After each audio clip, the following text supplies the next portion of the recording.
Alex hooked up with some other hikers and is now at the top. One of the things, being a dad, period, requires a great deal of patience.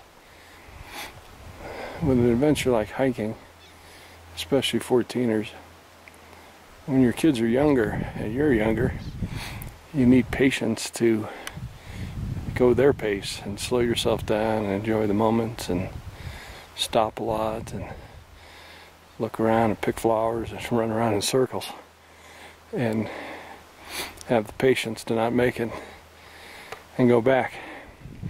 As an older dad with a teenager, the balance has completely shifted. We had about a 2-year period through Alaska last year where we were pretty evenly matched.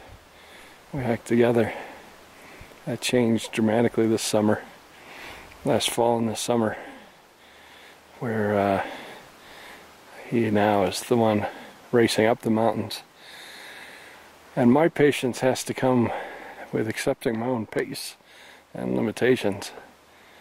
And that's key for health and being able to make it, is having the patience to take more breaks, go a slower pace.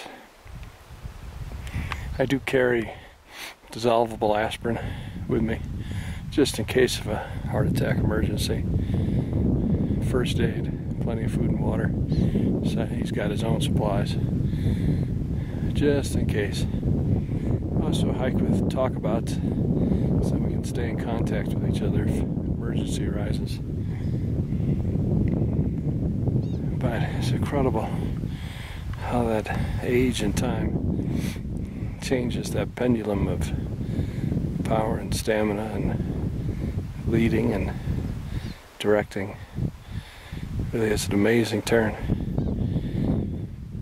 and one that will be there from now on till his kids shift the pendulum for him. It's been 6 hours since I got off that train, and I finally arrived at our campsite. Alex got here in about 4.5 hours, and he's been waiting on me. He's got dinner prepared, lots of water collected, nice warm blankets for me, I hope. The valley behind us is spectacular. That's where we came from. It's been raining the last hour or so. Up above us is the peaks that we'll be climbing this week. Just spectacular view, but a brutal hike. 5 miles up. This is one of those days. There's a lot of advantages to being an older dad, but this is one of those days where I think I wish I had been 25 instead of 35 when I had Alex, because while age gives you maturity and resources and time, it doesn't give you the physical stamina you have when you're 40 or 45.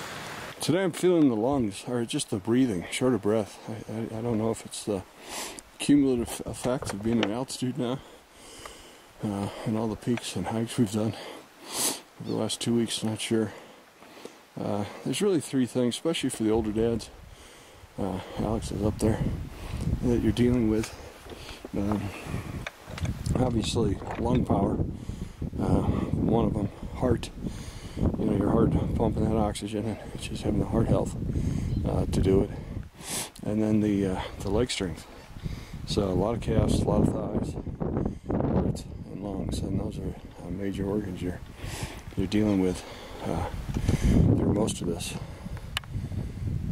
My dad used to say, how you treat your body in your 20s and 30s is how you're going to be in your 40s and 50s and 60s. And I think it's a good point for you younger dads to remember to take most care for yourself if you want to be able to do these things when your son or daughter's old. It seems to really be separating the hikers out. You can see people scattered all over this portion. Alex is really kicking butt. I'm making time catching up to these folks who are scattered along the hillside. It's a steep one.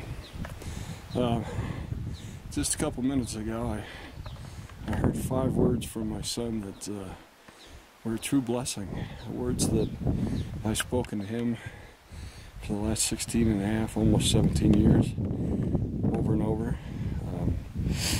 And he, on the walkie-talkie, ready to back. Keep going, you're doing good. It doesn't sound like much, but when you think about this transition to his manhood and the transition in our relationship is really very profound to me and very significant, given my years of supporting, encouraging him, and returning the favor. Now, on another note, it also makes up for a lot of the teen parent, normal teen parent struggles we've had in the last 2 weeks over different issues. Really helps heal those difficulties which are part of this phase of life. I guess it reinforces for me, never wish any phase of fathering away. When you wish things away, then it goes too quick.